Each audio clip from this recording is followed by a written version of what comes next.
PDA का formula पूरा ये सामाजिक न्याय और न्याय पर आधारित है। अगर दलितों, पिछड़ों, अल्पसंख्यकों और आदिवासियों के साथ इस देश में न्याय नहीं होगा तो किसके साथ होगा? इसीलिए तो अखिलेश यादव जी जाति जनगणना की बात कर रहे हैं। ने निषादों के लिए क्या किया है? मंडल कमीशन में एक सिफारिश है कि नदियों के किनारे जो पट्टा होना चाहिए वो निषादों को होना चाहिए। संसद संजय निषाद ने इसकी कितनी बार आवाज उठाई। और बिहार का जो अलग अलग अभी मॉडल चल रहा है, इसलिए चल रहा है कि जो बिहार के पिछड़े नेता हैं वो सामाजिक न्याय कर रहे हैं, और जो उत्तर प्रदेश के जो पिछड़े नेता हैं बहुत सारे जो भाजपा के साथ बैठे हुए हैं वो सामाजिक गुलामी कर रहे हैं। यूपी में अगर बातचीत करें तो आप कैसे, क्योंकि यूपी में आप कितना भी ना नुकुर कर लें, लेकिन जातिगत वोट बैंक होता है, जातिगत राजनीति होती है, गोटियां सेट होती हैं। आप अगर निषादों में बात करें तो संजय निषाद अलग बैठे अपनी राजनीतिक पार्टी लेकर के बीजेपी के साथ अलायंस में है, अनुप्रिया पटेल अलग हैं, ओम प्रकाश राजभर अलग हैं, जो बड़ी बड़ी जातियां हैं ये। क्योंकि यादव अलग कर देंगे तो यादव कहीं ना कहीं समाजवादी पार्टी के साथ है, मुस्लिम भी कहीं ना कहीं है। लेकिन आपको अगर सत्ता में आनी है और अगर आपको पीडीए के फॉर्मूले को सही तरह से लाना है तो उस जाति के नेताओं को अपने साथ कैसे साधेंगे आप लोग? दलित में आपने मायावती जी को अलग साइड कर रखा है, मायावती अलग कहती है कि हमारा वोट बैंक अलग है, तो कैसे साधेंगे आप लोग?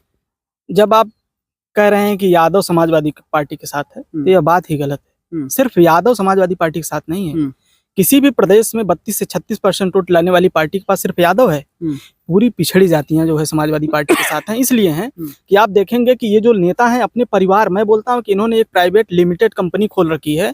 बेटा इनका सांसद बनेगा, ये सांसद बनेंगे, ये विधायक बनेंगे, और अब जब टिकट बंटवारे की बात आती है तो टिकट पैसे में बेच देंगे। मैं कह रहा हूँ कि संजय निषाद ने निषादों के लिए क्या किया है? मंडल कमीशन में एक सिफारिश है कि नदियों के किनारे जो पट्टा होना चाहिए वो निषादों को होना चाहिए। संजय निषाद ने इसकी कितनी बार आवाज उठाई है। ईबीसी को आरक्षण मिलना चाहिए, ओबीसी को आरक्षण मिलना चाहिए। संजय निषाद ने इसकी कितनी बार बात की है। एक ओम प्रकाश राजभर जी एक बार कहा करते थे जब समाजवादी पार्टी के साथ थे कि जो भी बीजेपी के साथ होता है वो लोडर होता है। तो ओम प्रकाश जी से पूछना चाहिए कि क्या वो लोडर हैं? मैं कह रहा हूँ कि गुलामी आप जानते होंगे कि ये नेता जो है इनकी कोई अपनी जुबान नहीं है। 69,000 शिक्षक भर्ती का घोटाला हुआ, अभी वो बिहार में नौकरी दी जा रही पकड़कर, और उत्तर प्रदेश के अंदर पकड़कर आपको इको गार्डन में ले जाके छोड़ दिया जाता है। तो उत्तर प्रदेश और बिहार का जो अलग अलग अभी मॉडल चल रहा है, इसलिए चल रहा है कि जो बिहार के पिछड़े नेता हैं वो सामाजिक न्याय कर रहे हैं, और जो उत्तर प्रदेश के जो पिछड़े नेता हैं बहुत सारे जो भाजपा के साथ बैठे हुए हैं वो सामाजिक गुलामी कर रहे हैं। आरोप तो अखिलेश जी पर लगता है कि परिवारवादी पार्टी है, अपने ही परिवार को, पत्नी को, भाई को, चाचा को, भतीजे को टिकट मिलता है, उसको कैसे आप लोग हैंडल करेंगे? मैं कहता हूं कि बीजेपी के 70% नेता परिवारों से आए हुए हैं। राजनाथ सिंह के बेटे जो है पंकज सिंह नहीं इस परिवार से हैं। ज्योतिरादित्य सिंधिया का परिवार पूरा राजनीतिक परिवार नहीं है, वसुंधरा राजे का पूरा परिवार नहीं है। बीसीसीआई में जो जैसा बैठे हुए हैं उनके अंदर क्या काबिलियत है? वो ना हिंदी बोल पाते हैं ना अंग्रेजी बोल पाते हैं। वो हमें लगता है कि अंग्रेजी पता नहीं पढ़ते हैं कि नहीं। वो बीसीसीआई के जो क्या बने हुए हैं, उन्होंने कितनी बार क्रिकेट खेला है। पूरा बीजेपी के अंदर परिवारवाद भरा हुआ है। सबसे ज्यादा अगर कोई परिवारवादी पार्टी, गोपीनाथ मुंडे जी की बेटियां राजनीति नहीं कर रही हैं, सुषमा स्वराज की बेटी राजनीति में नहीं है। तो बीजेपी के अंदर तो एक आदमी, और योगी आदित्यनाथ खुद जिस परिवार से आए हैं, क्या वो किसी परिवार से नहीं आए हैं? जो योगी आदित्यनाथ का जो मठ है उसमें उनके चाचा रहते थे कि नहीं? वो तो आप सार्वजनिक आंकड़ा है, आपके सामने है कि किस परिवार से लोग आए हैं। तो बीजेपी नहीं, इस पूरे देश में बहुत सारे राजनीतिक घरानों के लोग हैं और वो लोग हैं, और अब उसमें स्वीकार करना चाहिए। आप राजनीति जब करते हैं तो चुनाव जीत कर आते हैं, कोई भी ऐसे नहीं आ गया है। तो बीजेपी को किसी को परिवारवादी बोलने से पहले अपने को झांकना होगा, अपने अंदर झांकना होगा कि उनके अंदर, पार्टी के अंदर कितने परिवारवादी लोग भरे पड़े हैं। अच्छा, एक और सवाल होगा, आखिरी सवाल होगा कि बीजेपी को हराने के लिए इंडिया अलायंस बनता है, सभी दल साथ आते हैं, 3-4 मीटिंग होती है अलग अलग, कभी बेंगलुरु में, कभी दिल्ली में, कभी पटना में, कभी मुंबई में, सब साथ आते हैं, सब कुछ सही चल रहा होता है।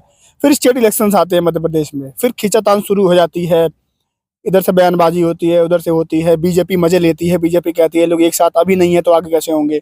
इसको कैसे टैकल करेगी विपक्ष की जो पार्टियां हैं? इसमें जो दिक्कत है, एक दिक्कत जो पैदा हुई अजय राय को अध्यक्ष बनाने से कांग्रेस का। अजय राय एक भाजपा के कह सकता हूं कि उनको सीधे कहा जाना चाहिए कि वो कहीं ना कहीं भाजपा के पक्ष में बैटिंग कर रहे हैं, बल्लेबाजी और गेंदबाजी भाजपा की तरफ से कर रहे हैं। आप उत्तर प्रदेश के अंदर जो सबसे बड़ी पार्टी है, जो विपक्ष की सबसे बड़ी पार्टी है, उस पार्टी को आप क्या कर रहे हैं? उस पार्टी को ही डैमेज कर रहे हैं। जो आपके गठबंधन में, आप उसके लीडर के खिलाफ बोल रहे हैं, इतना सम्मानित लीडर जो एक बार का मुख्यमंत्री रह चुका है। आपके कमलनाथ जो है मध्य प्रदेश के अंदर बोल रहे हैं अखिलेश क्या है।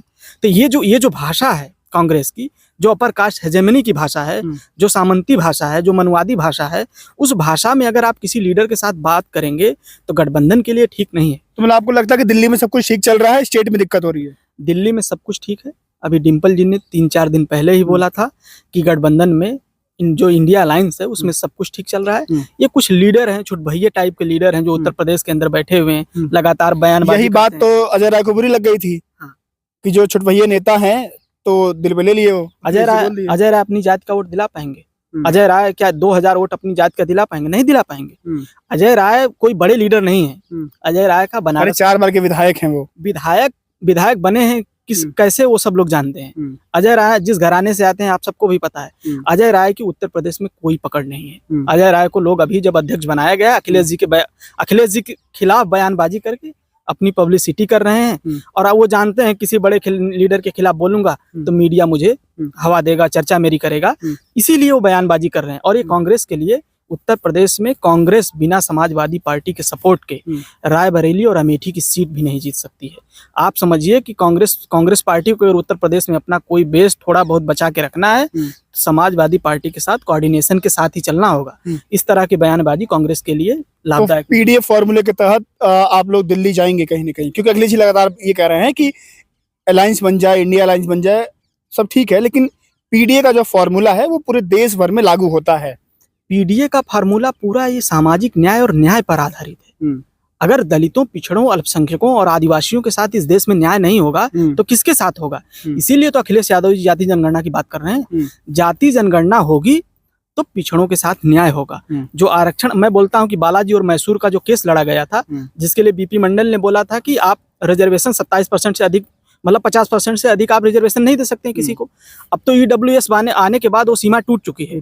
तो ऐसे में पिछड़ों का जो आरक्षण है तभी बढ़ाया जा सकता है जब जाति जनगणना होगी, क्योंकि आप कोई आरक्षण बढ़ाने से पहले आपके पास एक इंपेरिकल और वैज्ञानिक डेटा होना चाहिए, और वो डेटा जब नहीं होता है तो कोर्ट में आपका मामला खारिज हो जाता है।